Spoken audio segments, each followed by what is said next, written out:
do, do, do, do, do, do, do, do, do. Oh, hey. Hey, everyone. Let's talk about yet another camp classic that's essential viewing for y'all out there, okay? Little gay babies, let's talk. This film today, what is on the docket, is Soapdish. Soapdish. Starring Sally Field, Kevin Kline, Elizabeth Shue, Whoopi Goldberg, Kathy Moriarty, Robert Downey Jr., who is in this freaking movie, Kathy Najimy. Like, every camp icon you think of has kind of trounced through this, all right? You definitely gotta get into Miss Soapdish. Now, what is it about? Beauty, fame, love. What is this movie? Well, Sally Field plays Celeste Talbert, the queen of daytime TV, particularly soap operas. The soap opera in question being The Sun Also Sets. Now, for a little context for you all, soap operas were big business in the 90s, okay? It's the height of General Hospital, Passions, Days of Our Lives, As the World Turns. Like, every soap opera, women were plugged in and they were making money. Now, this is one of those things, like from the 60s onwards to the 70s and 80s, soap operas were big, big money. And for a long time, and this film also comments on it, they are oftentimes looked at as not real art and not very well respected, like especially when it comes to awards and everything. Like, they win awards, but people don't necessarily rank them as like top tier shows that people should know. I hate her so much. Despite the fact that, like, General Hospital is one of the longest running television shows of all time. Like, think about that. It's been on the air consistently since the 1960s till today. All right? Like, that's really fucking impressive. But again, Soapdish kind of comments on that a slight bit, but it's also poking fun at it and parodying what was a very, very popular genre, particularly among women. Now, Sally Field is a very good choice for this because she actually came to prominence in her career as the flying nun on TV. She started off as a TV star who transitioned into more serious roles in movies in the 1970s with Norma Rae. And then from there, she was one of the top box office women throughout the 80s and 90s. So Sally Field was no fucking joke. And in this movie, she really comes to form because we haven't really seen her in like a big broad comedy like this since like The Flying Nun, where she's been very, very campy and over the top. Like, this movie, she really does not hold back and she really kind of goes for it. Help me! You're kidding. And she was kind of known as America's sweetheart. Like, Sally Field was one of those actresses where she had lots of good range. She was known for playing very sweet but strong women. So Celeste Talbert's really fun. She gets to be over the top. She gets to be the most actress-y she's ever appeared on camera. And I cannot help but think this is direct reference to someone like Susan Lucci, who at that time was like the top woman in soap operas. Now, Susan Lucci's big thing was, like, she never won awards. Like, it took forever for her to win an Emmy. I think it was, like, upwards of, like, 10 years. Like, one of the longest streaks that ever happened of losing for the Emmy when it came to, like, Best Actress in Daytime Television. She finally had won it, and it was, like, a big, big moment. But this is parodying someone like Susan Lucci, who was on the cover of all of those big soap opera magazines. Which, believe it or not, yes, soap operas had a magazine. I remember you could buy them. Like, they were always in the aisle at Target and, like, the grocery store. You'd see, like, Who Kidnapped Kara? Like, those kind of shit. Like, it's very, very campy and cheesy and fun. But they were big, big money. And women were staying at home and watching these things. And I remember them being very popular amongst the women in my family. And especially my next door neighbor, Jenna. Her grandma always watched them. And I got invested in them. That's how I discovered soap operas. But let me get back on track. Okay, so Soapdish is about Celeste Talbert, who is hated by her co-stars. Like, they cannot stand her and they want her out and they're conspiring to get her out. Now, her co-stars being Montana Moorhead and the likes of, like, Terry Hatcher plays a character in this with the biggest hair you've ever seen. Like, take a look at Terry Hatcher's hair. It's amazing. And she's, like, fully decked out in, like, really tight dresses. Like, her tits are up to her chin. Like, it's the most bimbo character Terry Hatcher has ever played. I think this is, like, pre-Lois and Clark Superman, like, Terry Hatcher. Robert Downey Jr. is so cute in this. Like, peak cuteness in Robert Downey Jr. Like, he's so fucking hot.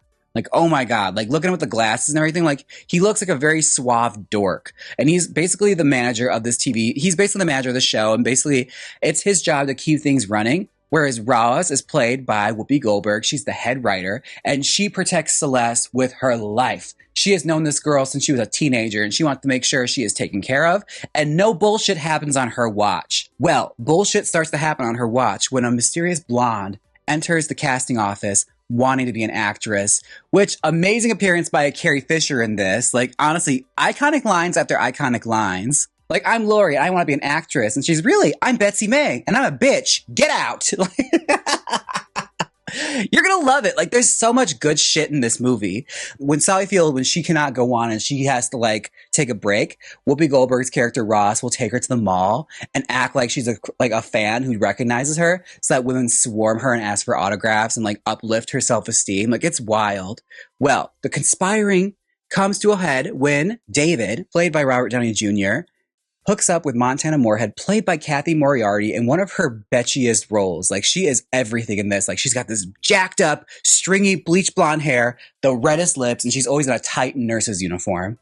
And they conspire to bring back one of Celeste's old boyfriends who was killed off of the show because they had a huge falling out and Celeste wanted him gone. So his character died in a car crash and was decapitated so he could never come back. Well, they conspire, they find him. He's in Florida doing dinner theater, Death the Salesman, and it's like the worst show ever. And Kevin Kline is really suffering and going through it. David goes on a secret mission to bring him back. And when he's brought back, it really comes to a head. So, meanwhile, while David's on his mission, Celeste finds out this Lori girl is actually her niece. She hasn't seen her in forever, and she wants her brought in. She wants to be an actress, and she agrees to it begrudgingly that she can be on the show. And when Kevin Kline's character is brought back, you see where the drama really starts to unfold. Now, I don't want to give too much of it away because it's a very funny movie, and there's lots of twists and turns that I think you're really going to love and really going to enjoy. Now, the ending of this gets a little Ace Ventura. Not gonna lie, it doesn't hold up the best, but the rest of the movie is honestly a fucking hilarious romp and you're gonna love it. Definitely get into it. It's camp, there's great costumes, there's gigantic hair, there's amazing makeup, there's Kathy Najimy playing a deranged costume designer, like it's everything. You're gonna love it. Get into Soapdish. Everyone's in this fucking movie. You're gonna gag, okay? Now, I saw this movie when I was very, very young and I did not understand why I liked it so much, but particularly Montana Moorhead's character always stuck out to me. Like the character Montana Moorhead, played by Kathy Moriarty, who I knew as the villain in Casper, the Friendly Ghost, but this is by far her most glamorous. And she's got a good streak of playing like really camp villains, from like this to But I'm a Cheerleader to Casper. Like, get into Miss Kathy Moriarty. I think she's since returned to acting. Like, she retired for a long time because I believe she had to take care of her mother or something. Like, she retired and like lived a private life for years, and now she's suddenly getting back into acting, which is pretty great. I have to say, I'm glad to see her back. Like, she's truly a talented woman, and she was also nominated for an Oscar, I think for like Raging Bull, I think was the movie she was in, she was nominated for. Kathy Najimy, who again is like a gay light. We love Kathy Najimy. And this is honestly one of her like up there roles. Like, she plays Tawny, this deranged costume designer. You probably have seen this clip before of Sally Field flipping out on her because she puts her in a turban. Like, I don't want to be put in a turban. What I feel like is Gloria fucking Swanson. That's where this comes from. It's from this movie. Like, get into Soapdish. And Kathy Najimy is like the most clueless, stupid costume designer, and I live for her. And she looks just like she does herself in her like and I think I first like really grew to love Kathy Najimy. Not from Hocus Pocus, not from Sister Act, but her comedy partner, Mo Gaffney, they had an HBO special called Kathy and Mo. And there's a particular scene where, like, the opening scene where they're playing angels and, like, they're discussing, like, how they should design the world and how they should design people and get into it about, like, you know, the chaos that is this world. Also, a really poignant part in the special I think you should really check out, where she's playing, like, an old Jewish aunt who is talking to her, like, friend about a meeting she recently just had with her nephew. And it's a really beautiful, touching story. Like, the thing she tells in it is a really good skit. And I highly recommend it. Like, it's one of those comedy specials that doesn't get talked about enough, especially in the queer community. Definitely hunt down Kathy and Mo. Like, their special from HBO or Showtime, I think it's one of those. It's a late night movie. Definitely go run and find it. It's worth it. Let me know what you guys think down below. Is this one of your favorite movies? Have you ever seen this? It's pretty streamable. Like, it's streaming just about anywhere. Go check it out. You will not be disappointed. Now, take care of yourselves, and I'll see you all in the next one, okay? Bye! Well, it's over now. Click my next YouTube video. Like, comment, and subscribe.